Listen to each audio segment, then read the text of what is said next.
people. Well, this is a common thread throughout the entire book.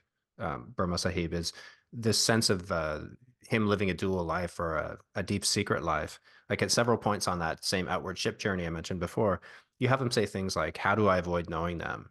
And they're knowing me. He's evasive. He keeps to his cabin. He shuns the society of others. So was he always a loner like this? Yes, he was. He had friends. I mean, Cyril Connolly was a very good friend of his at Eton, but he was always kind of a remote figure. I mean, he needed women, but to be a writer, you need to have a secret life. You need to have a double life.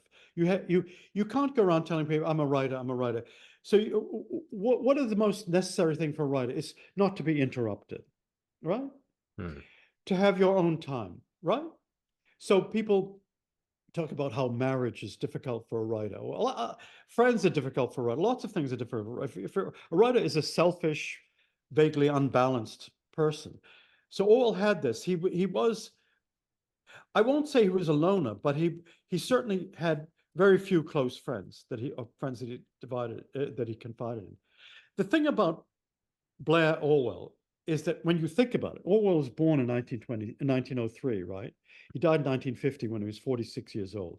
His first book was published in 1933 and Down and Out in Paris and London. It's either 32 or 33. So if he died in 1950, I mean, his career was 16 years. Hmm. So how do you write as much as he writes? How do you live as a writer, support yourself as a writer for 16 years and get all that done and not be a loner? Hmm. I mean, think of what a short career he had. Yeah. My, I've been writing for 60 years. And I mean, I published this poem that I mentioned earlier. I published in 64. That was a poem I was paid for. It was in a magazine. And then I wrote short stories. That same thing, 64, 65, I was writing. And I published my first book in 67. So that's long ago. I'm not boasting. I'm just saying I lived. Hmm. I didn't smoke. I didn't have bad lungs. He did. And and he kept smoking and he died. But he had a very, very short career. And to die at the age of 46 is amazing. Yeah.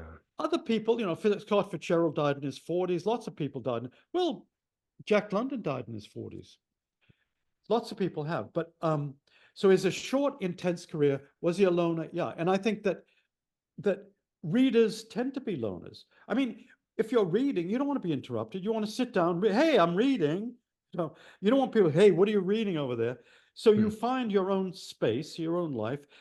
And I would say that a reader has an intense personal inner life, an intense inner life, that the characters in novels are much more real to them than the people who are walking around, like someone they know.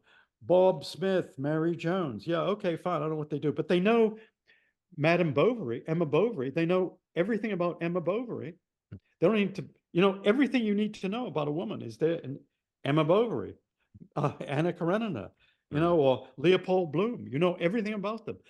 And so I think that aspect of writing, of reading, informs a writer, but it also it gives you a life. And that was a survival strategy that Blair had in Burma. Reader. So he had lots of time for reading. And his obsession with not being known.